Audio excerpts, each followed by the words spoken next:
Si queréis, estamos... Esto es lo que me han pasado. Jesús Martín Blanco, Belén y María Teresa. Vale, perfecto.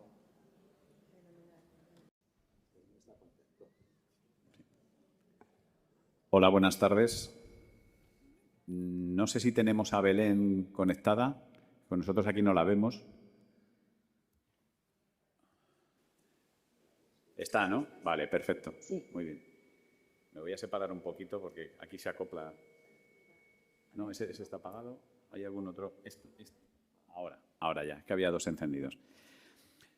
Buenas tardes a todos y a todas. Enhorabuena, muchas gracias por venir. Tenéis la suerte, sois las afortunadas y los afortunados de estar a las 4:30 de la tarde en esta mesa redonda conversatorio, que es la más importante de todo el Congreso de los 3 días, como podéis entender, y más por la hora a la que, bueno, vamos a dedicar una horita a la hora de, pues hablar sobre diferentes cuestiones que con una mesa de lujo, como no podía ser de otra manera, vamos a sentar un poco las bases y vamos a hablar sobre esas bases que deberían tener las nuevas políticas renovadas de salud mental.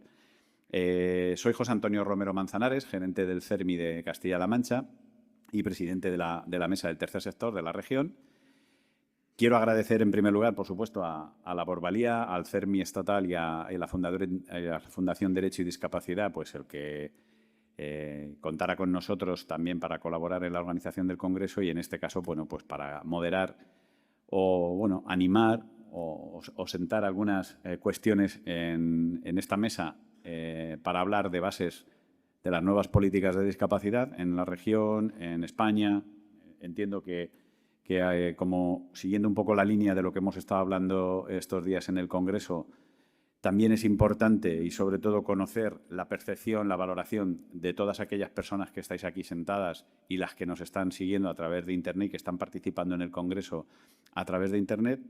Y sin más, pues os presento las personas que van a participar en este conversatorio. Desde mi izquierda es Jesús Martín Blanco. Jesús es el director general de Derechos de Personas con Discapacidad del Ministerio de Derechos Sociales, Consumo y Agenda 2030. Al otro lado, a través de Internet, tenemos a Belén González Collado, que es la comisionada de Salud Mental del Ministerio de Sanidad del Gobierno de España. Y aquí también, más cerca de mí, a mi izquierda, María Teresa Marín Rubio, directora general de Humanización y Atención Sociosanitaria de la Consejería de Sanidad de la Junta de Comunidades de Castilla-La Mancha.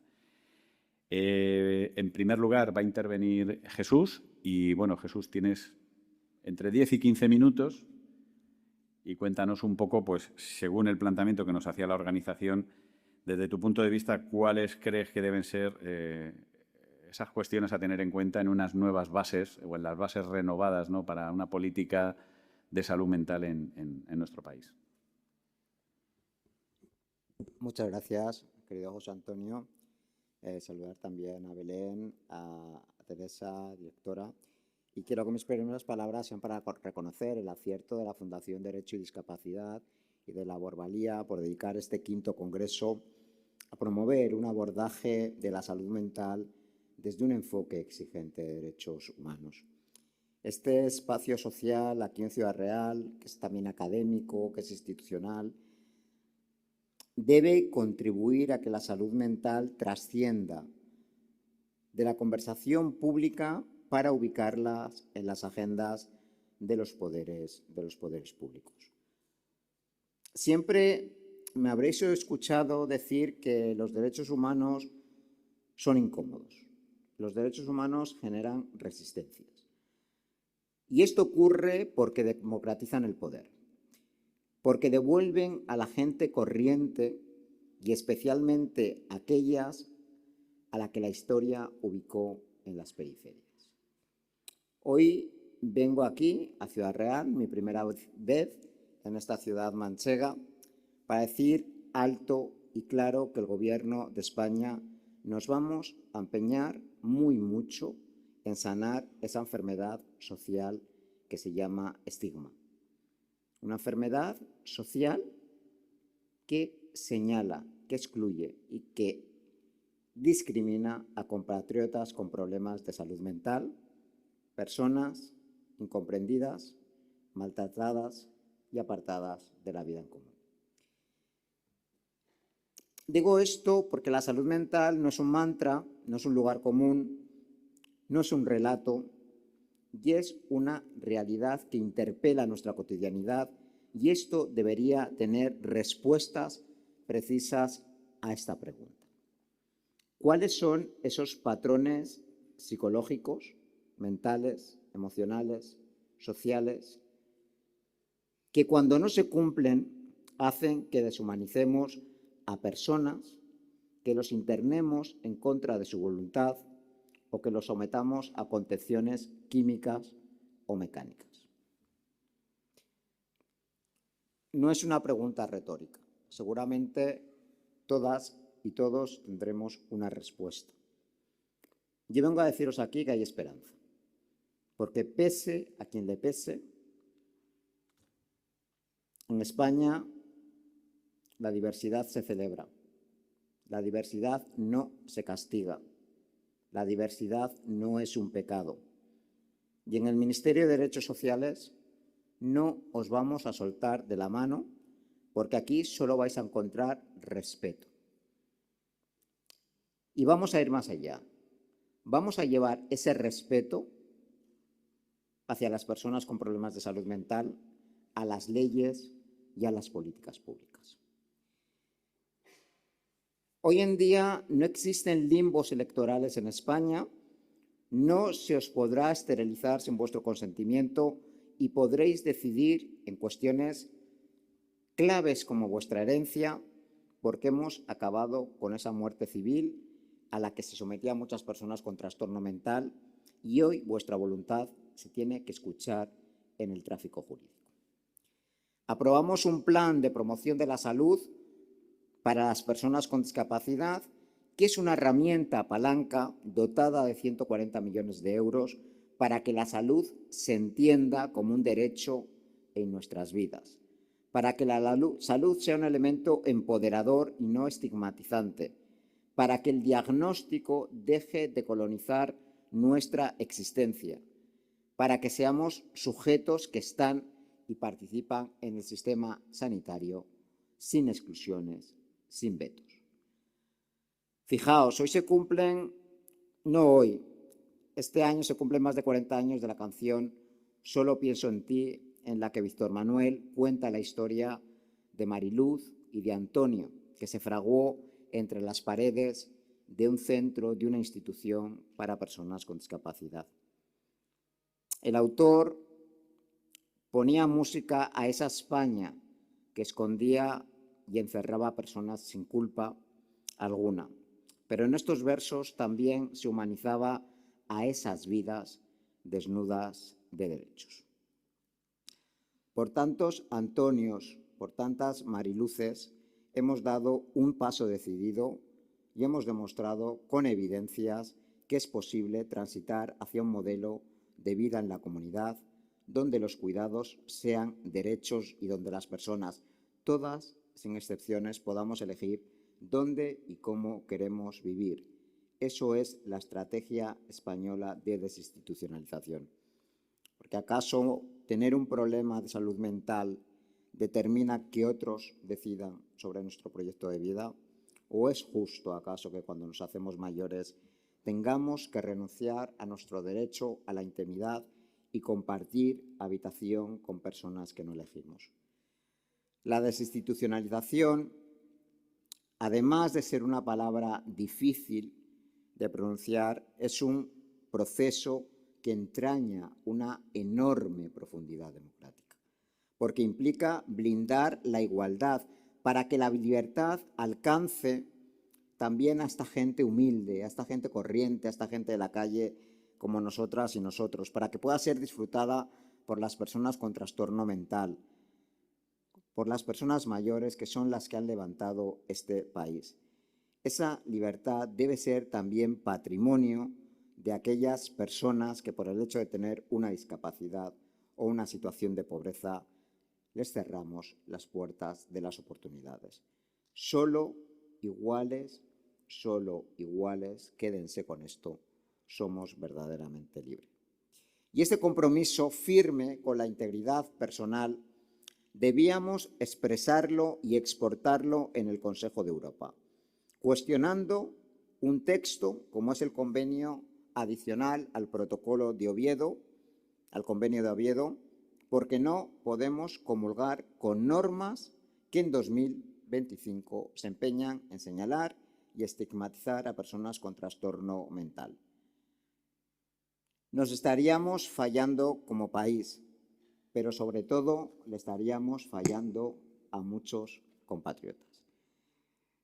Estar en sociedad implica practicar la convivencia, pero también comprenderla. Hoy es ley la accesibilidad cognitiva. Ya estamos ultimando el reglamento para regular sus condiciones básicas que genere obligaciones para que también las personas con problemas de salud mental puedan comprender mejor un diagnóstico médico, un auto judicial o una de esas temidas notificaciones de Hacienda. Asimismo, estamos trabajando con el Ministerio de Sanidad en un protocolo que sea nacional que incorpore la accesibilidad en un acto clave nuclear como es el consentimiento informado. Igualmente, en la tutela judicial efectiva tiene que llegar a vuestras vidas, a nuestras vidas, para lo cual la regulación estatal de la figura del facilitador procesal verá la luz en esta legislatura. Blindará vuestros testimonios y evitará situaciones de indefensión en los procedimientos judiciales. Quiero finalizar anunciando que la reforma en curso de las leyes de discapacidad y de dependencia, que estamos trabajando para acomodarlas a los mandatos del artículo 49 de la Convención, va a tener un artículo dedicado a la atención integral y comunitaria en materia de salud mental. Y eso os pondrá en el centro. Poner en el centro es una expresión que se utiliza ahora mucho y no es un mantra. Poner en el centro implica presencia, implica escuchar a esas personas que tantas veces dejamos sin voz. Escucharlas, pero que esa voz y esa voluntad sea considerada, sea respetada. Esto va a ser una nueva obligación legal en la que las intervenciones sanitarias, asistenciales, en el ámbito de la salud mental deberán basarse en el libre consentimiento informado, en la voluntad de la persona. También en el seno del Consejo Nacional de la Discapacidad se va a crear un grupo de trabajo para reflexionar y llevar una posible reforma, que es lo que queremos, del artículo 763 de la Ley de Enjuiciamiento Civil. Queremos, insisto, dejar de tener prácticas nocivas en nuestro país. Al igual que hemos ido eliminando esos vetos que tenía en nuestras vidas a poder participar del sufragio, eliminar esos vetos que teníamos en el tráfico jurídico con las tutelas y las incapacitaciones, a abolir esa barbaridad que eran las esterilizaciones no consentidas, ingresar a una persona al margen de su voluntad, sigue siendo también una inmoralidad. Hay que buscar las mejores soluciones, las mejores alternativas para todos los contextos, para la persona, para las familias y para los y las profesionales. Esto, amigas, no es otra cosa que construir presente, pero también proyectar futuro. Y sí, todo esto son derechos humanos. Esto es una agenda solvente del Gobierno que complementará mi compañera Belén, primera comisionada de salud mental en la democracia de nuestro país, porque la salud mental sí que ya empieza a ser una agenda de Estado. Llegamos tarde pero estamos llegando. Y esta agenda de derechos humanos no es otra cosa que respetar a las personas cualesquiera que sean sus circunstancias, pero también apoyarlas para que estemos y seamos todas en democracia. Muchas gracias.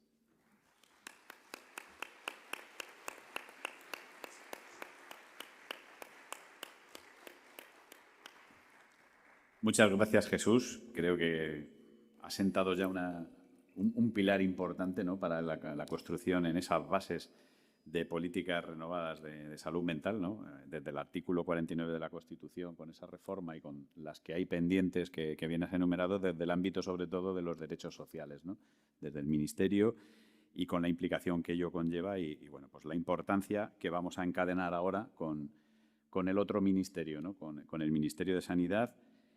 Como os decía, tenemos al otro lado a Belén González Collado, comisionada de Salud Mental del Ministerio de Sanidad del Gobierno de España. Y nada, Belén, buenas tardes. Y cuéntanos un poco pues, lo que comentaba Jesús, ¿no?, desde esa parte y desde la visión transversal por la que se ha apostado desde el Gobierno de España, además de realzar, ¿no?, la creación de esta figura de una persona, una comisionada, en este caso de salud mental, y el trabajo transversal que me imagino que será lo más complicado muchas veces, ¿no?, que te tocará con el resto de políticas, ¿no? Buenas tardes a todos, buenas tardes, Julián, buenas tardes especialmente también a Jesús y a todos los asistentes y las asistentes. Creo que esto va a ser, si no me equivoco, como un poco en formato podcast, ¿no? Siento muchísimo no poder estar allí en Ciudad Real. La verdad es que me hacía mucha ilusión porque además yo soy de Castilla-La Mancha, soy castellano-manchega, soy de Yeste, un pueblo del sur de Albacete. Entonces siempre me hace ilusión cuando puedo visitar un poquito más cerca a mi tierra y puedo también reivindicar, ¿no?, el poder hacer cosas no tanto desde esta centralidad de Madrid, sino poder desplazarnos y estar en otros lugares.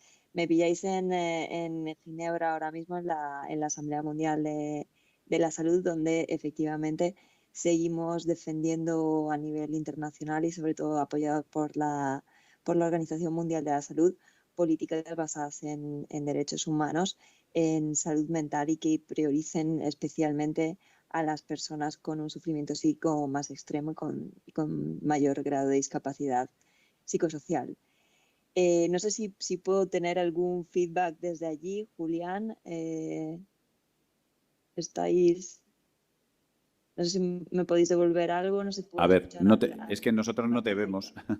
Te escuchamos, pero no te vemos. Vale. Bueno, pues nada, no me entretengo más en esta presentación y paso a dar cuenta un poco de la situación actual del diagnóstico, digamos, de salud mental que estamos pudiendo hacer desde el comisionado y hacia dónde queremos dirigir las políticas y hacia dónde queremos dirigir las iniciativas del comisionado, ¿no? Saludaba especialmente a Jesús también, que está ahí, con quien tenemos una estrecha colaboración, que ya él mismo ha contado con respecto a lo que tiene que ver con las privaciones de libertad en salud mental, ¿no?, con esos ingresos involuntarios, ese 763, que desafortunadamente en muchas ocasiones no llega a cumplirse como ni siquiera como está contemplado ahora mismo en la ley. Yo soy de profesión, yo soy psiquiatra y eso, bueno, pues me ha permitido el privilegio de estar durante bastante tiempo trabajando en la clínica, trabajando en centros de salud mental, en urgencias, en hospitales, en unidades de media estancia, larga estancia, en unidades intensivas de psicoterapia, en unidades de calle. He estado afortunadamente en muchos lugares y me ha permitido tener una visión, creo que bastante integral de cómo es la práctica en salud mental.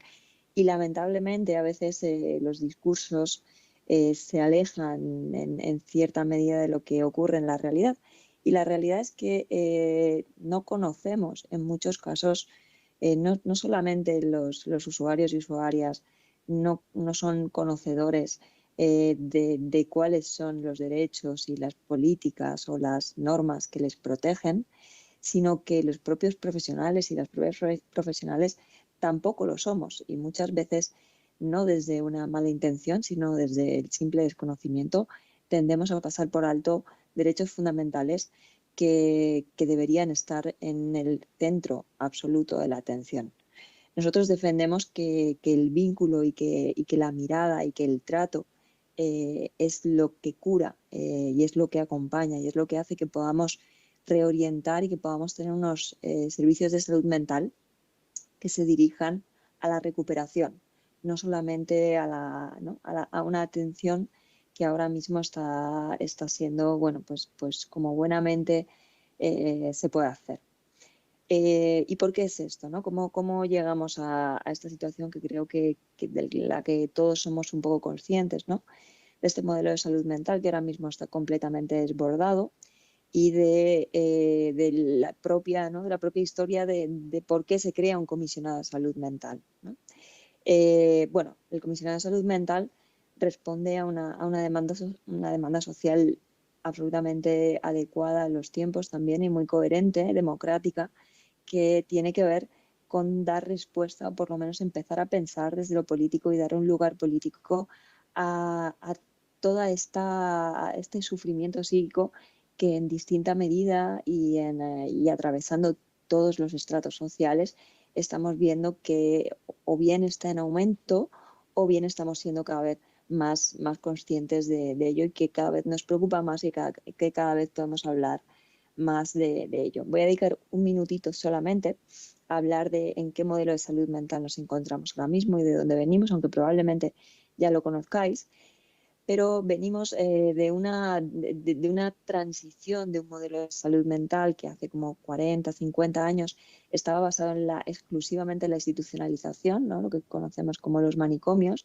y cómo este cierre de los manicomios dio lugar a un movimiento que no solamente, donde se aunaron, creo que esto es importante decirlo, donde se aunaron no solamente políticas de transición hacia un modelo comunitario, sino una lucha de parte de las familias, una lucha de parte de los usuarios y usuarias y una lucha muy, muy importante de parte de los profesionales que estaban trabajando en esas instituciones. Es decir, la sociedad civil se aunó con ¿no? Y empujó a la política a que pudiera haber una transición hacia un modelo comunitario que era absolutamente imprescindible y que iba a respetar mucho, por lo menos que iba a respetar los derechos fundamentales de estas personas con sufrimiento psíquico, la mayor parte de ellos con sufrimiento psíquico extremo, ¿no? Con trastornos mentales graves. Recalco esto, ¿no? Porque hablamos de las políticas en salud mental, pero creo que es absolutamente esencial resaltar el papel en la política que tiene la sociedad civil, que tenéis todos vosotros y vosotras. Es decir, una cosa son los políticos, ¿no? Y las políticas que podemos hacer desde los lugares institucionales, y otra cosa es la política. Y en la política tenemos que poder participar todos y todas. Y la política, esa política que se hace en la calle, esa política que viene desde vosotros y que empujáis vosotros y vosotras, es la que a nosotras nos permite tomar medidas que de otra manera sería imposible que pudiéramos llevar hacia adelante. Retomo un poquito lo que hablaba del cómo hubo esta transición del modelo de salud mental, de un modelo manicomial a un modelo basado en la atención comunitaria y cómo llegamos hasta el día de hoy, ¿no? Al día de hoy, esta democratización y esta diversificación de la atención a la salud mental lo que ha hecho es que este modelo comunitario que estaba dirigido especialmente a problemas graves de salud mental se haya saturado con una serie de problemas para los que no estaba preparado para recibir. Es decir, tenemos un sistema de salud mental que está dirigido especialmente a las personas que tienen un sufrimiento psíquico extremo. Pero, sin embargo, lo que nos encontramos ahora es que la mayor parte de la demanda viene por aquellas personas que tienen que se encuentran en una crisis vital o que se encuentran con un sufrimiento psíquico que no es un trastorno mental grave o que no es tan extremo. La cuestión que nos toca abordar ahora es cómo compatibilizar y cómo analizar también, cómo entender esa demanda y cómo abordarla. Yo creo que es absolutamente esencial, en primer lugar, entender qué es lo que estamos viendo y de dónde viene el problema. Sobre todo para no responder desde lugares que no deberíamos, porque a veces cuando los sistemas se saturan, tendemos a nadar para no ahogarnos sin ir a ningún sitio. Y esto es lo que creo que en cierta medida puede estar pasando en algunos lugares en salud mental, que estamos nadando para no ahogarnos, pero que no sabemos muy bien hacia dónde vamos. Y esto conlleva tendencias que tendencias que a veces incurren en vulneración de derechos fundamentales o que tienden de nuevo hacia la institucionalización, porque es lo que sabemos hacer. Es una dinámica que conocemos y, por lo tanto, repetimos aquello que creemos que ha podido funcionar en otros momentos. Y nos cuesta, cuando estamos nadando para no ahogarnos, nos cuesta pensar en iniciativas innovadoras que puedan dirigir y que puedan cambiar todo el modelo de salud mental hacia un otro que tenga en cuenta estas condiciones actuales, ¿no? Por una parte, creo que nosotros desde el Comisionado de Salud Mental defendemos, digamos, 3 ejes básicos. El primero de ellos trata de asegurar la calidad asistencial, y asegurar la calidad asistencial tiene que estar unido no sé si conocéis este término de la ley de cuidados inversos, pero es una ley que dice que las personas que más cuidados necesitan son quienes menos los reciben, y al contrario, aquellas que menos cuidado necesitan son las que más los reciben. Esto ocurre absolutamente en salud mental, de manera que ahora mismo estamos en una situación en la que aquellas personas que necesitan un nivel menos intenso de atención en salud mental son quienes más lo están demandando, y aquellas personas que necesitan un nivel más intenso de atención son quienes menos lo están demandando y quienes menos lo están recibiendo en algunos casos, o por lo menos no tanto como deberían. Y con esto me refiero a que aquellas personas que han sufrido históricamente, como decía el compañero Jesús, que han sufrido históricamente una discriminación y que han sufrido históricamente lo que podemos llamar, ¿no?, una injusticia testimonial, ¿no? Esto es que cuando uno habla y cuando uno reclama por el lugar que ocupa, no se le escucha.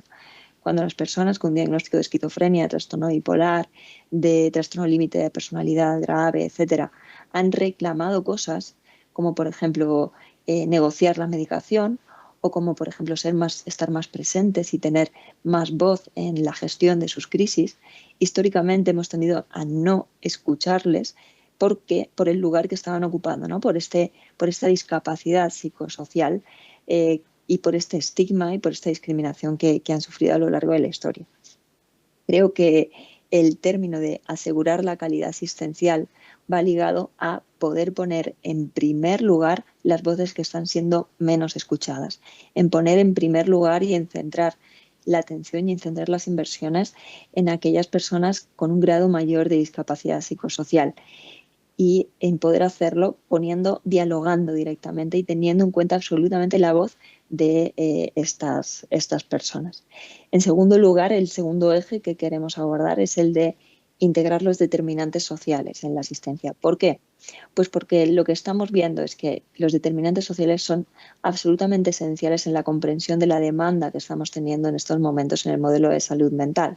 Es decir, aquello que está desbordando el actual modelo de salud mental es en un alto grado son problemas sociales que conducen a sufrimiento psíquico, lógicamente, ¿no?, como el que tiene un problema en el trabajo, el que tiene un problema de vivienda, el que tiene un problema económico, la que tiene un problema de conciliación familiar. Eso conduce a un sufrimiento psíquico completamente legítimo que se dirige a los sistemas de asistencia a la salud mental, pero que desde el actual modelo, y en un modelo que tiende a medicalizar, que tiende a responder desde lo sanitario solamente, pues difícilmente le podemos dar respuesta y podemos dar salida a todo este sufrimiento. Por eso, desde el comisionado apoyamos la integración de los determinantes sociales en la asistencia y también el poder responder a lo social desde lo social. Esto quiere decir hacer políticas preventivas desde otros puntos de vista que no son sanitarios, por ejemplo, el laboral, por ejemplo, en términos de igualdad, por ejemplo, desde derechos sociales, que no son exclusivamente sanitarias, pero que van a poder abordar ese sufrimiento psíquico desde lugares mucho más eficaces. Y por último, el último eje y más importante para nosotros es el de defender los derechos humanos y los derechos fundamentales de las personas con discapacidad psicosocial. Estos tres ejes son los que actualmente atraviesan los dos planes de acción con los que contamos. El Plan de Acción de Salud Mental 2025-2027 y el Plan de Acción para la Prevención del Suicidio 2025-2027. Ambos con financiación. Y aquí quiero retomar el lugar desde donde he empezado el discurso, que tiene que ver con esa reforma que hubo hace 40, 50 años y quién tuvo un protagonismo esencial en esas políticas que cambiaron la salud mental y que cerraron los manicomios y dieron lugar a un modelo comunitario. Insisto que esas políticas fueron posibles por la presión ciudadana, por la presión de los profesionales y las profesionales que quisieron cambiar desde dentro el sistema. Es decir, nosotros somos una pieza y estos planes de acción que os invito, no os invito, sino que os suplico que los podáis consultar, que están abiertos a la ciudadanía, que tenéis que poder conocerlos, que tenéis que poder ponerlos en marcha porque tienen una grandísima cantidad de acciones en las que podéis veros implicados e implicadas y que podéis exigir que se cumplan.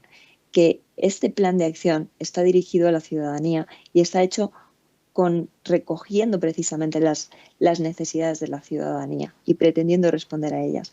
Pero tiene que ser desde ahí, desde donde estáis vosotros y vosotras, desde donde también se exija que se cumplan. Yo siempre digo que yo estoy deseando que me monten manifestaciones en frente del Ministerio de Sanidad, que me exijan cosas, porque eso me permite hacer cosas y me permite hacerlas en contra de muchas veces tendencias conservadoras o tendencias que tienden al statu quo, que muchas veces, pues la política a veces está como contaminada de este statu quo.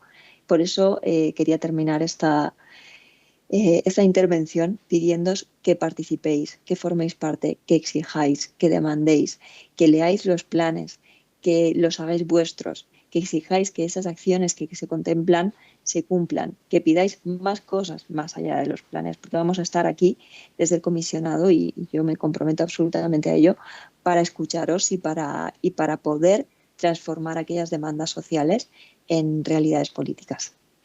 Y sin más, muchísimas gracias por la atención.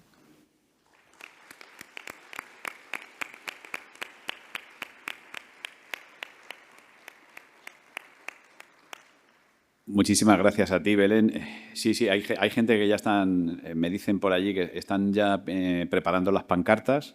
Creo que la semana que viene ya habrá algún grupo, ¿no?, por aquí para manifestarnos delante del Ministerio. Pero bueno, como decía un amigo mío, tener cuidado con lo que pedís, no vaya a ser que lo consigáis, ¿no? Pues bueno, pues en esa línea, muchísimas gracias, Belén. Vamos a ver un enfoque más centrado también en Castilla-La Mancha desde el punto de vista de la Consejería de Sanidad, Maite, y después de escuchar a Jesús, después de escuchar a Belén, bueno, pues para que nos enfoques también cómo se está afrontando las políticas de salud mental en la región, cómo estáis trabajando ese enfoque y, sobre todo, cómo se está dando participación a las personas con problemas de salud mental desde el primer momento también en el diseño de estas políticas de salud mental y, bueno, pues cómo se está intentando también armonizar lo estatal con lo autonómico y lo local, ¿no? Y en una región, pues como es Castilla-La Mancha, que conocéis, con la dispersión geográfica que tenemos, con los problemas de despoblación y, bueno, pues es complicado, ¿no? Sí. Buenas tardes. Gracias por esta invitación y la posibilidad de compartir un rato con todos vosotros, con todos ustedes. Es cierto que en Castilla-La Mancha en este momento estamos en una fase interesante y crucial porque en el año 2025 el horizonte temporal de muchas de las estrategias y de las políticas que se habían puesto en marcha, este año acaba el Plan de Salud Mental, este año acaba el Plan de Salud. Y es cierto que estamos en este momento en una fase de reflexión sobre cómo vamos a enfocar en general la atención sanitaria, en particular la atención al trastorno mental o a la discapacidad desde el ámbito sanitario, ¿no? Este año no acaba y este año está más fuerte que nunca y más vivo que nunca el plan de humanización de la asistencia sanitaria, y por eso voy a intentar hacer un recorrido, un símil de por dónde van a tener que ir las nuevas políticas de atención a la salud mental, teniendo en cuenta que uno de los pilares estratégicos de la Consejería de Sanidad desde el año 2015 es precisamente la humanización. Y también ese intento de integrar las distintas políticas y las distintas estrategias para que vayamos de la mano en cuanto a los objetivos. Eso de lo que hablábamos antes, parece que estamos nadando. Bien, pues nosotros estamos desde hace años haciendo ese esfuerzo de planificación, de aunar la estrategia de salud comunitaria, la estrategia el plan de atención primaria, el plan de humanización, la estrategia de medicamentos, todo unido con una misma, digamos, una misma estrategia política. Hacemos ese recorrido pues desde el plan de humanización. El plan de humanización tiene 5 vectores principales. No lo voy a explicar aquí, pero vamos a ir aterrizando cada uno de los vectores en lo que serían las políticas o hacia dónde deben ir las políticas en salud mental. El primer vector es la participación. En Castilla-La Mancha, igual que en otras comunidades autónomas, antes hemos hablado creo que ha sido Belén quien ha hecho referencia a cómo surge o cómo eclosiona el movimiento asociativo en salud mental. Es cierto que nosotros también tenemos esa fuerza en Castilla-La Mancha, también tenemos ese apoyo, también tenemos esas líneas de colaboración con la iniciativa social, pero también es verdad que en este momento el panorama ha cambiado mucho respecto de cómo estábamos hace 40 años, ¿no? Yo creo que es obligatorio que desde la Consejería de Sanidad y en estas nuevas políticas de atención a la salud mental nos planteemos nuevas fórmulas de colaboración con la iniciativa social. La iniciativa social está gestionando en esta región muchos de los...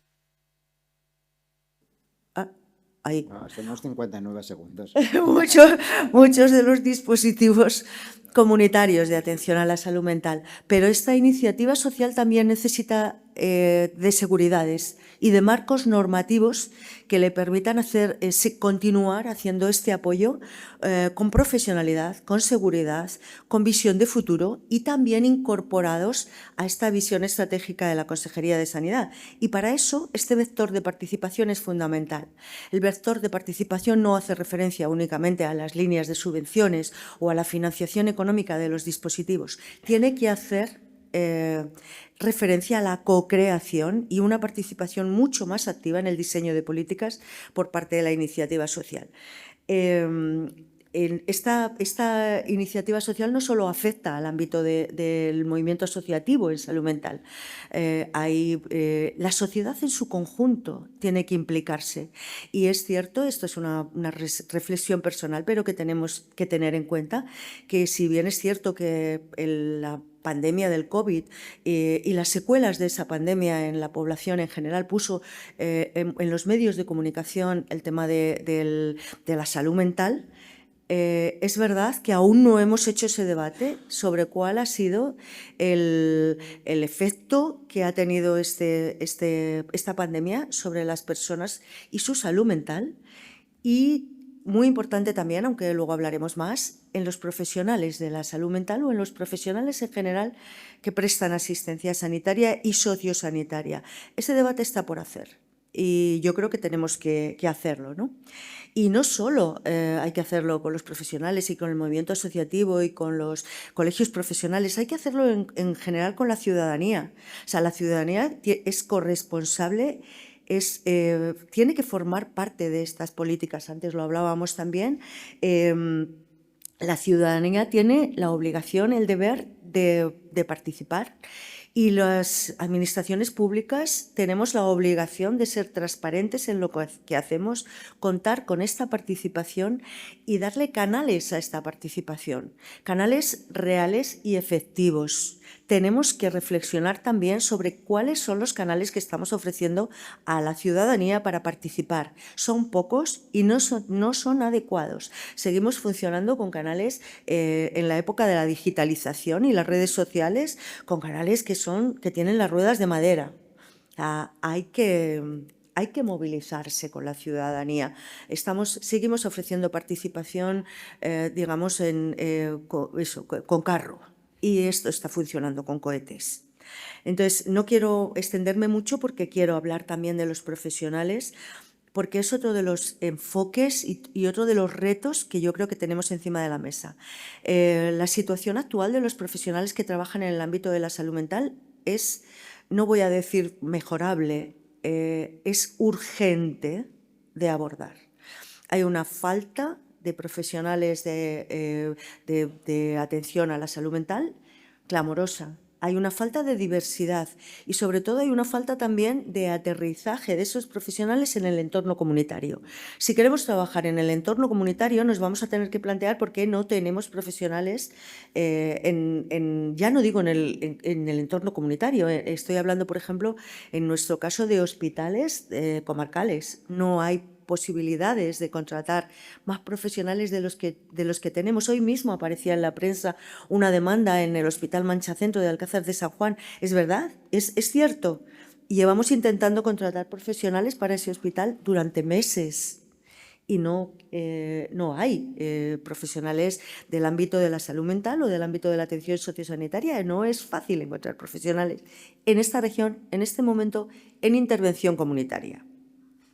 Bien, además, yo creo que a los profesionales que conseguimos tener en nuestros equipos hay que fidelizarlos y hay que cuidarlos. Otra de nuestras líneas de trabajo con los profesionales, desde esa óptica de humanización, tiene que ser el cuidado de los profesionales. ¿Y cómo se cuida a los profesionales en salud mental? De muchísimas maneras. Pero yo creo que una muy buena forma de cuidar a los profesionales es que los equipos sean diversos, que atiendan a la diversidad de la propia sociedad y de la propia ciudadanía a la que tenemos que atender, que tengan los recursos que necesitan, que no los tienen. No tenemos posibilidades. Tenemos también equipos que están haciendo apoyo a la capacidad jurídica que prácticamente no darían abasto siquiera a poder acudir un día a la semana, un día al mes para hacer ese apoyo. Pues nuestros profesionales de los equipos de salud mental, tanto infanto-juvenil como de psiquiatría en nuestros hospitales, no disponen de tiempo. Tenemos tiempos de demora que no están enfocados a lo que queremos hacer en la atención a la salud mental. Hay que cuidar esto y hay que cuidar los recursos que estamos poniendo en manos de nuestros profesionales. Estamos haciendo la política de formación de personal que deberíamos hacer en el ámbito de la salud mental. Tengo mis dudas. Estamos apoyando la formación de formadores. Antes hablábamos también del apoyo entre iguales. Nosotros tuvimos una experiencia en Castilla-La Mancha fantástica de formación para apoyo entre iguales y tuvimos que dejarla porque nos apoyábamos en la financiación de planes especiales de empleo y, como sabéis, no puedes repetir. Entonces, cada 6 meses teníamos que cambiar del profesional experto por experiencia y llegamos a la conclusión de que no sabíamos si eso no podía estar de alguna manera también perjudicando a nuestros trabajadores, a nuestras personas con trastorno mental grave. Entonces, lo primero es no dañar, con lo cual aquel programa se paraliza porque no tenemos la fórmula. No es fácil contratar, no es fácil que aparezcan en las plantillas nuevos modelos profesionales o nuevos perfiles, profesionales. Pues todo eso también hay que exigirlo y se tarda tiempo en formar a la gente. Bien, profesionales, espacios. Otro de los vectores estratégicos del plan son los espacios. No tengo mucho tiempo, voy a daros 2 pinceladas nada más. Es verdad que este país ha tenido una reforma psiquiátrica como una vuelta de calcetín, pero aún no está acabada, ni mucho menos. La primera. Entonces, si vamos hacia unas nuevas bases, unas políticas renovadas, vamos a tener que cerrar algunas de las políticas antiguas que todavía tenemos. Os pongo 3 ejemplos muy claros. Hablar con instituciones penitenciarias y os vais a dar cuenta cuánta gente con trastorno mental grave está en un establecimiento penitenciario. cuánta atención reciben y cuántos diagnósticos. Personas que su primer diagnóstico lo reciben cuando tienen que cumplir una condena en una prisión. ¿Vale? Pues hablamos de lo que queráis, pero esto es una realidad y viene de atrás, aún no está superado. Los modelos hospitalocentristas y hospitalarios no están superados. Hay todavía muchas diputaciones que tienen establecimientos de salud mental que son herencia de la atención que se estaba prestando hace 40 años, creedme. Hay espacios en los que estamos atendiendo a personas con trastorno mental que no son adecuados, hospitalizaciones, ingresos involuntarios, etcétera, etcétera. Es muy difícil avanzar aún con estas herencias del pasado. Y me quedo aquí. Otro de los vectores sería un cambio cultural. Un cambio cultural tiene que hacer referencia en salud mental al estigma, por supuesto. La enfermedad y más la enfermedad mental, igual que la vejez y la discapacidad y otras muchas cuestiones, son constructos culturales. Y creedme que yo creo que hay mucho que trabajar en ese cambio de cultura. Nosotros no podemos trabajar con personas que tienen una necesidad de apoyos si cuando esas personas dan un paso al frente y quieren integrarse en la sociedad y quieren encontrar un empleo y encuentran las puertas cerradas. Eso no puede ser.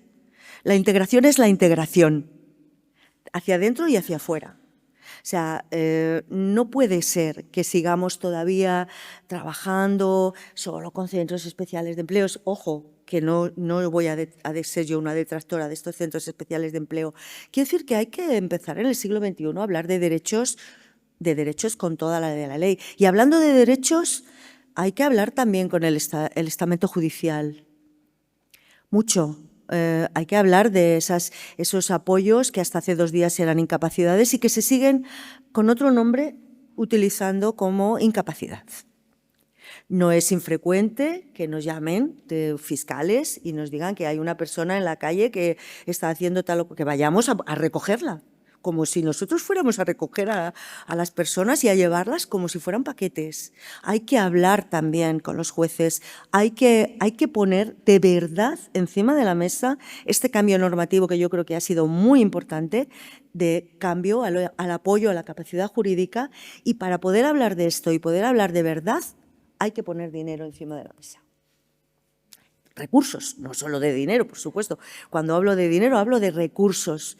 Hay que hablar de recursos. Para apoyar a las personas, para acompañar a las personas, necesitamos gente formada, necesitamos también apoyos entre iguales, pero necesitamos recursos. De nada vale tener una legislación tan innovadora a nivel europeo si luego no está suficientemente dotada, y en muchos casos ni siquiera se habla de qué dotación va a tener, ¿no? Parece que estoy en el otro lado, José Antonio, parece que estoy en el otro lado, pero es que estoy en el lado de la humanización, y en el lado de la humanización siempre es el mismo lado, el lado de las personas. Entonces yo siempre estoy en el mismo lado. Me cambian, pero yo siempre intento estar en el mismo lado.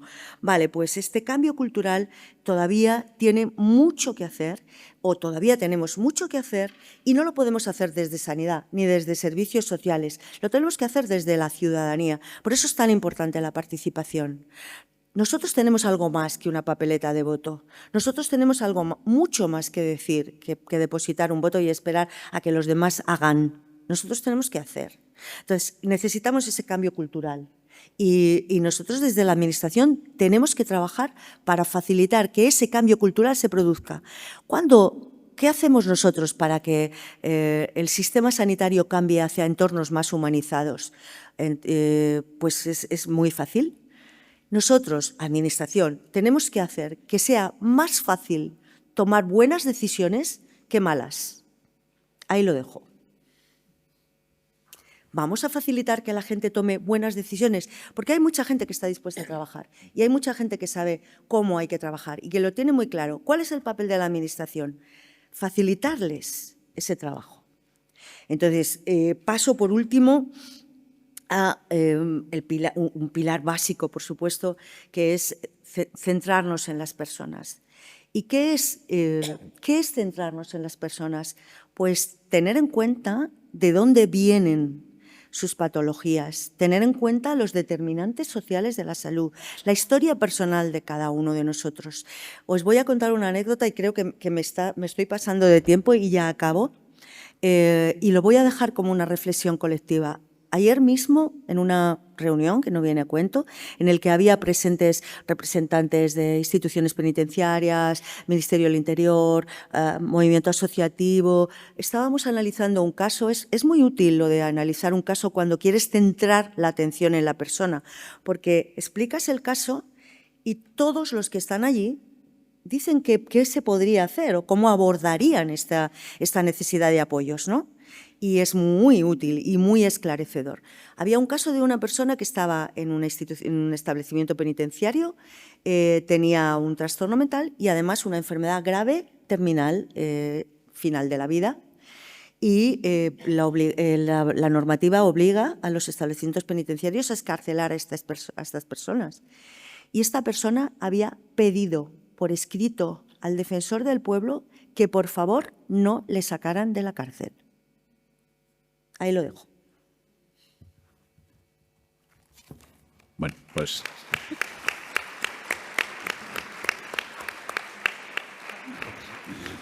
Bueno, yo creo que esta anécdota, como dices, es un caso que al final daría incluso para plantear un ejercicio práctico y podíamos trabajar sobre él, ¿no? Aquí, a ver cuáles son los motivos por los cuales esta persona no querría salir y demás.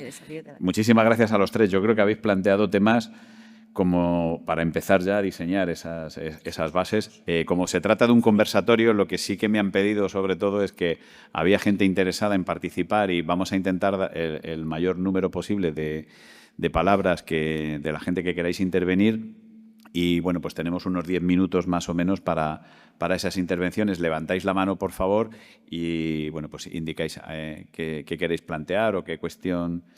Sí, bueno, por aquí 1, 2, 3. Nel, Antonio y por allí arriba, ¿vale? Pues 4, ¿vale? Pues en la primera fila, en la primera fila creo que ha sido Nel, ¿no? El primero, y después Antonio también. Y luego, si queréis, vamos subiendo. Os presentáis sobre todo porque como Belén no está aquí presente, para que nos identifique. Vale. Gracias. Buenas tardes, muchas gracias por darme la palabra. Soy Nel González Zapico, soy presidente de la Confederación Salud Mental España y quería decir varias cosas. La primera, que estamos muy satisfechos y muy contentos de que este 5º Congreso de Derecho y Discapacidad lleve por título la salud mental una cuestión de derechos humanos. La segunda sería un comentario que quiero hacer. En el año diciembre de 2023, el Parlamento español aprobó por 269 votos a favor, 0 en contra y 49 abstenciones un pacto de Estado por la salud mental que garantice el derecho a una salud mental universal, pública y de calidad. Y yo quiero preguntar a Jesús y a Belén que si se está haciendo, existe alguna estrategia para desarrollar acciones que den contenido a este pacto de Estado por la salud mental. No sé, Belén, si quieres empezar tú, si no me lanzo yo. ¿Belén? ¿Belén? ¿Está Belén conectada? Sí. ¿Belén? Sí, estoy conectada. Si has oído a Nel. Para reactivar el micro. Vale. Nada, a Nel le agradezco, le agradezco todo el trabajo que estáis haciendo desde la Confederación y todo lo que supone también en el comisionado vuestras iniciativas y cómo también vais como ahí a la vanguardia y podemos también seguir ese camino que estáis trazando para poder hacer políticas de salud mental basadas en derechos humanos. El comisionado tiene ahora mismo un año y poquito de recorrido. Es el primer comisionado, como decía Jesús, el primer comisionado de salud mental del Gobierno. Y lo que necesitábamos en este momento era poder hacer un diagnóstico global, un diagnóstico de qué está ocurriendo en nuestro país, un diagnóstico de comparativamente con otros países si nos están pasando cosas similares, si están pasando cosas distintas, tener una foto de qué es lo que está ocurriendo antes de lanzarnos directamente a tomar medidas que fueran, bueno, que pudieran caer en saco roto o que incluso, ¿no? Esto es un concepto médico, que pudieran ser iatrogénicas, es decir, medidas que pretendiendo que las cosas mejoren, terminen generando más problemas de las soluciones que traen. Por supuesto, está en el horizonte ese pacto de Estado por la salud mental, pero en este momento seguimos desarrollando desde la estrategia 2020-2026 y desde los planes de acción 2025-2027, vamos trazando las prioridades y vamos trazando los mecanismos que se pueden desarrollar también para la colaboración con el resto de instituciones, con la sociedad civil y con el resto de ministerios para poder establecer esas líneas principales del Pacto de Estado. Es decir, un pacto de Estado necesita contenido, necesita que tengamos claro ¿no? de qué tenemos que dotar ese pacto de Estado. Y en eso estamos. Antes de precipitarnos a simplemente decir, pues, ¿no? Pues hay que dotar de muchos psicólogos a los servicios de salud mental, o hay que anular el artículo 763, o son iniciativas que pueden estar ahí, que pueden estar sobre la mesa, pero que la responsabilidad nos llama a pensarlas y a pensar qué consecuencias pueden tener. Si ya lo tenemos claro, si ya tenemos clarísimo lo que tenemos que hacer con salud mental en este momento, o si hace falta pensarlo un poco más y hace falta trabajarlo administrativamente en colaboración con muchos otros agentes, que es en lo que estamos en este momento, con ese horizonte de un pacto de Estado de salud mental, pero un pacto de Estado que lleve medidas responsables. Y mientras tanto, ¿no? Como decía Maite, estamos haciendo planes de acción que van a llevar la mayor dotación histórica económica de salud mental. Es decir, este año va a haber una dotación económica con 47 millones, más de 47 millones de euros para las comunidades autónomas, para acciones clave que puedan mejorar la salud mental. Y además de eso, estamos desarrollando una gran cantidad de iniciativas, creo que Nel también es consciente de ellas, una gran cantidad de iniciativas que van dirigidas a mejorar un montón de aspectos en salud mental que no necesariamente pasan por lo económico. Entonces, sí, en resumen, por supuesto, estamos con ese horizonte de pacto de Estado, pero con un pacto de Estado que sea útil, que no sea solamente un canto al sol, que no sea solamente decir la salud mental está en el centro y nos importa a todos, sino que tenga contenido y que ese contenido sea responsable. Yo complementando, gracias Belén, complementando a Belén, yo creo que sí que hay una hoja de ruta certera en materia de salud mental. Y mucho se debe, pues, a organizaciones como la que presides, a que habéis sido, bueno, pues, catalizadores de un cambio sociocultural en España. Hay determinación, hay presupuesto, hay una estrategia de salud mental y hay 2 planes de acción. Hoy, en España, el suicidio es una política de Estado. Tenemos un plan de suicidio con presupuesto de prevención del suicidio. Tenemos un teléfono público,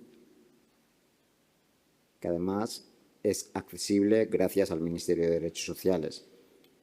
Con lo cual, llamarlo pacto de Estado, llamarlo plan, llamarlo estrategia, a mí eso me da igual. A mí me da igual que haya una brújula, que haya un cambio de mirada.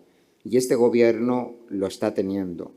Este Gobierno está atendiendo a los postulados del discurso de derechos humanos. Está, y te lo digo por la experiencia que vivimos con el protocolo adicional al Convenio de Oviedo, hubo mucha tensión en el Consejo de Europa. Mucha tensión, porque España se plantó a lo que le parecía injusto. Y eso es hacer diplomacia de derechos humanos con respecto a la salud mental. Por tanto, creo, y estoy convencido porque tú me conoces bien, Yo no soy una persona conformista, no lo soy. Que si bien hay retos, y uno de los retos que tenemos que abordar, y yo espero que se aborden en esta legislatura, que son los internamientos involuntarios, que hacerlo con mucha reflexión, con mucha cautela, con mucha serenidad, con mucho diálogo, porque es un tema tremendamente retador y tremendamente complejo, pero está en la agenda. El hecho de que la ley de discapacidad lleve un artículo específico sobre salud mental desde el punto de vista integral y comunitario, creo que también va a ser un avance de país. Por tanto, yo creo que en la agenda del gobierno está, en la agenda de muchas comunidades está. Son ellas las que tienen las competencias. Me ha gustado mucho escuchar a Maite tener esa visión compartida desde una administración que es competente en materia sanitaria. El Estado, bueno, pues puede marcar líneas maestras que hay que pactar, insisto, ahora mismo hasta las comas, en el Consejo Territorial y en el Interterritorial de Salud. No es fácil ahora mismo el diálogo territorial, no es nada fácil, pero lo estamos haciendo. Lo estamos haciendo y estamos sacando consensos con las comunidades autónomas, con mucho trabajo, mucho tesón, pero porque hay un convencimiento claro desde este gobierno. Sí. Muchas gracias, Jesús. Antonio, tenías por aquí. Y vamos subiendo. Bueno, yo no sé si sería estaría de acuerdo con una visión tan triunfalista como la que nos plantea Jesús, pero desde luego hay aspectos en los que en los últimos años se viene produciendo una mejora, hay otras cuestiones que están en agenda. Yo querría sugerir simplemente una cosa, y es que a mí me parece que el tema del internamiento involuntario no puede abordarse, sobre eso ha versado mi ponencia de esta mañana, pero me parece que no puede abordarse sin abordar a la vez de una manera más integral toda la cuestión del consentimiento informado, y creo que hay que incluir en la agenda la reforma de la Ley Básica de Autonomía del Paciente, entre otras razones porque existen notables disonancias entre la Ley de Autonomía del Paciente y la reforma de la legislación civil en materia de capacidad jurídica. Gracias. Antonio, que no te había visto, que me tapaba la pantalla, luego te doy un abrazo, amigo. Disculpar si han sonado triunfalistas mis afirmaciones, no lo pretendía, simplemente, bueno, pues quiero compartir, bueno, ya me conocéis, tú me conoces bien, soy una persona vehemente cuando hablo, pero no trato de hacer un discurso triunfalista, trato de exponer hechos y datos, que son, bajo mi punto de vista, incontestables. Mucha agenda pendiente, absolutamente. Comparto lo que dices del 763 y por eso se tiene que crear un grupo de trabajo. Y se va a crear donde se tiene que crear, que es en el Consejo Nacional de Discapacidad, el máximo órgano de la Administración General del Estado para el diálogo civil, donde tiene que estar el Ministerio de Justicia, donde tiene que estar el Ministerio de Sanidad, donde tenemos que estar nosotras, el Ministerio de Derechos Sociales, y donde tiene que estar la sociedad civil, donde tiene que estar el CERMI. Y ahí ver todas las aristas. Nosotros financiamos un estudio que explicó la profesora Mari Carmen Barranco en este congreso, el día de ayer, creo recordar, sobre el tema de medidas alternativas a los internamientos involuntarios. Se financió desde el Ministerio de Derechos Sociales. Es un trabajo muy valioso, realizado con Salud Mental España, el CERMI y la Universidad Carlos III. Y ahí tenemos ya ciencia. Tenemos un caldo sabroso para no empezar desde cero. Y por supuesto que ya sabes que te llamaré. Si te necesito, te llamaré. Gracias. Si teníamos allí a la compañera por allí.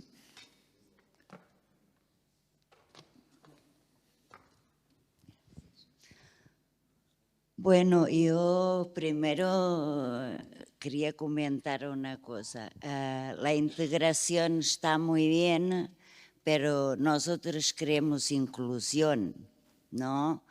Porque la inclusión es normalmente la sociedad que se tiene que adaptar a nosotros, porque muchas veces confundimos integración con inclusión.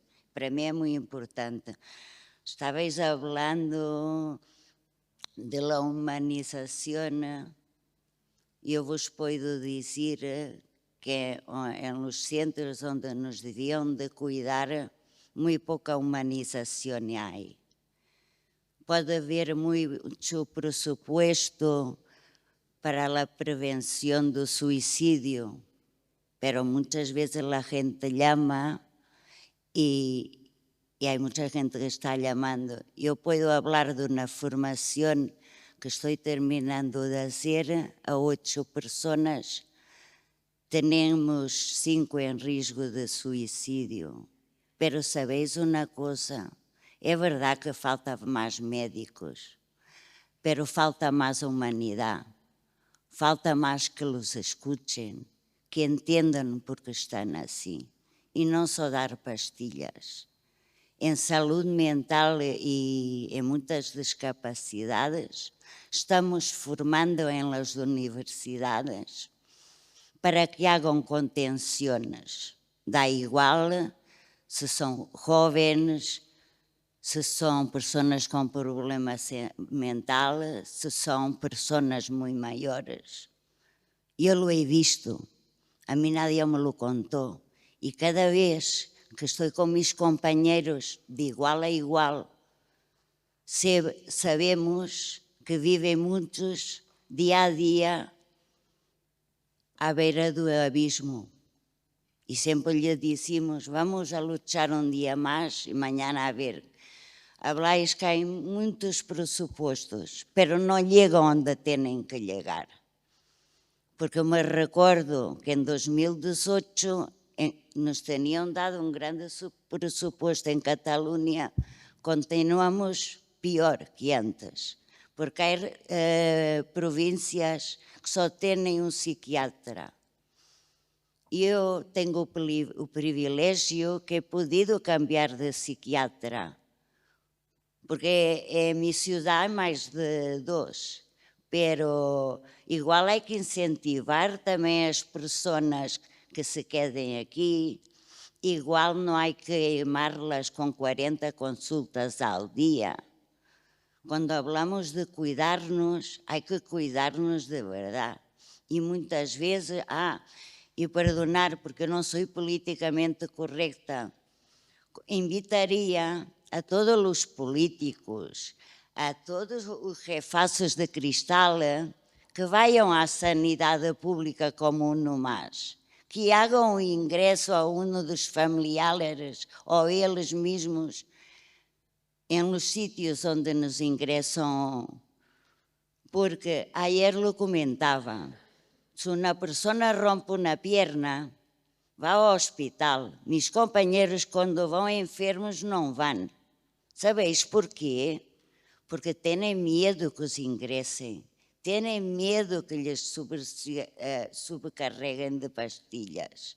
No porque no quieran contar, porque a nosotros no lo contan. Y es muy triste estar enfermo y no poder ir al médico, con miedo que pueda ser pior.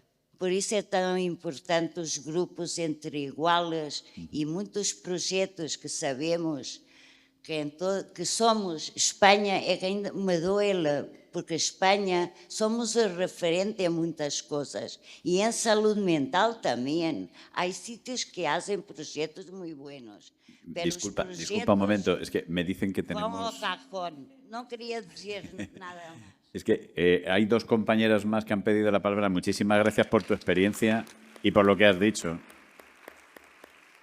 Terminamos con las dos palabras que está la compañera de atrás y aquí el compañero, ¿vale? Si me deja la organización y si no, pues yo creo que sí, ¿no? Si sois concretitos con las preguntas. Sí, yo no es una pregunta, es una reflexión a esta altura del Congreso, ¿no? Llego a la conclusión de que hay mucha contención, sí. Se ha dado pinceladas de las contenciones mecánicas y químicas, ¿no? Pero la mayor contención es que nosotros notamos el día a día es la contención social a la que pertenecemos, la contención sanitaria que pagamos, la contención institucional y de gobierno que votamos y que cambia cada 4 años o no, pero nosotros seguimos. Nosotros no tenemos esa duración y de derechos, lo cual se nos da, se nos quita, tenemos que pasar por muchos filtros, pero nosotros seguimos aquí. ¿Dónde nos ubicamos en este Congreso? ¿Dónde estamos? Vamos a aterrizar, vamos a afianzar algo tangible, vamos a llevarnos algo hecho, no proyecto. Estamos cansados de trabajar, nosotros trabajamos diariamente. Pasemos el testigo a los que pueden. Nosotros ya físicamente no podemos más y seguimos. Vamos a pasar el testigo. Muchas gracias. Terminamos con la pregunta o la reflexión o lo que queráis plantear aquí.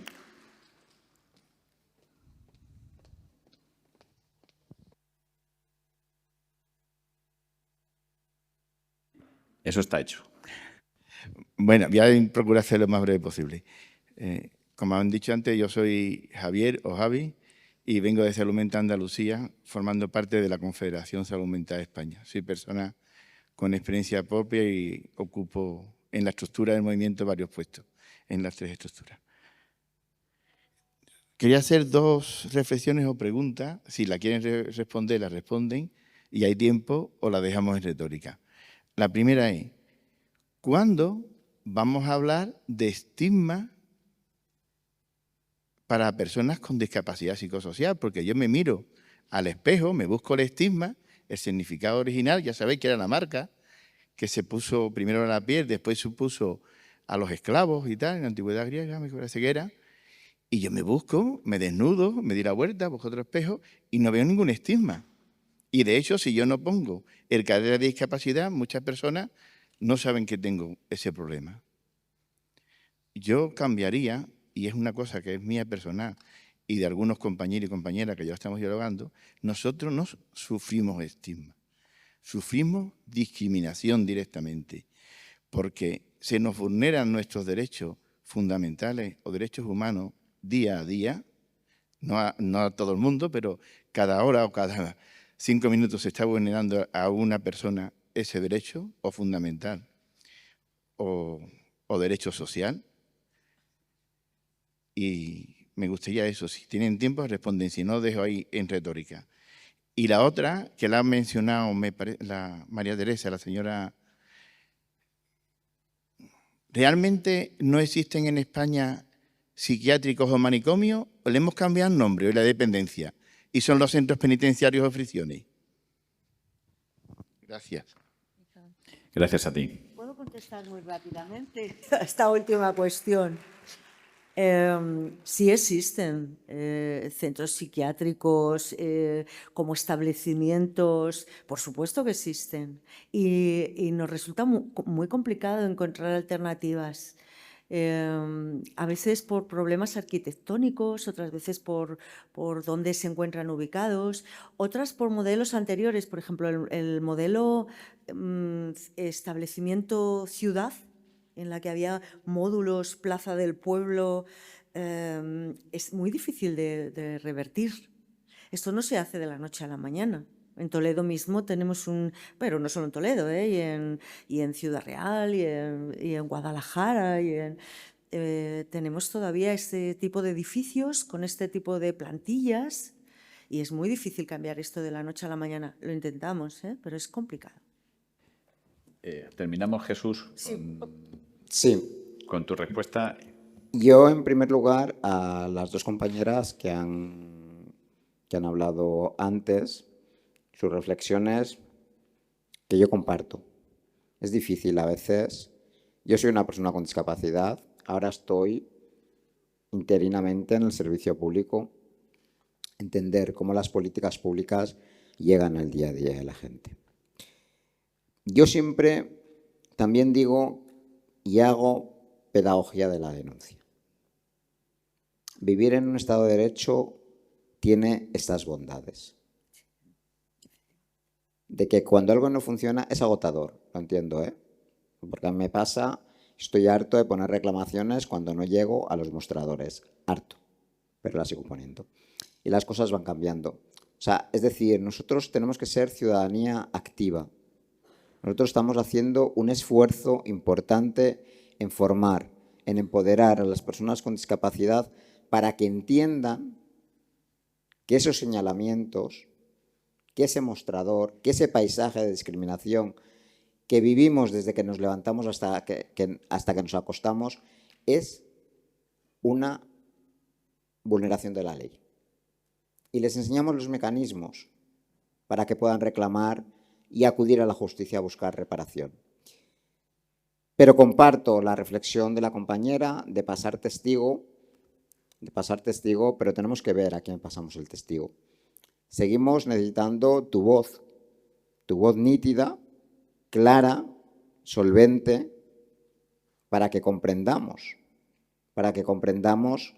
qué está pasando con la salud mental, para que sepamos meterla bien y no como pinceladas en la agenda pública. Y eso es importante. Y al compañero, el tema del estigma, por supuesto que si nos vamos a la literalidad es una marca, pero estigmatizar es lo mismo que discriminar. Es lo mismo que discriminar. Es hacer un señalamiento que tú, por tener un problema de salud mental, o yo, por medir 1,40, pues bueno, pues no merecemos cierto tipo de derechos y de libertades. Pero es lo mismo. Y en la agenda está eso, está acabar con la discriminación, pero no solo acabar con la discriminación, sino promover, asegurar la igualdad de oportunidades, la igualdad de trato, para que tú puedas estar, yo pueda estar y otras personas que estamos aquí, que tenemos discapacidad, podamos estar con mi cuerpo no normativo, con tu forma emocional, mental, no normativa, tomándonos una caña, yendo al teatro o yendo a un centro de salud sin tener miedo. Por tanto, de eso se trata, de eso va esta vaina, si me permitís la licencia. Muchas gracias. Muchas gracias, Jesús. Y nada, muchísimas gracias a todos y a todas. Disculpar el pequeño lapsus de tiempo que nos hemos comido de las comunicaciones. Y lo dicho, muchas gracias a las personas que han participado desde el público y, por supuesto, a nuestros ponentes, en este caso nuestras autoridades, pero que al final, como veis, son más activistas que muchos de nosotros también. Muchas gracias.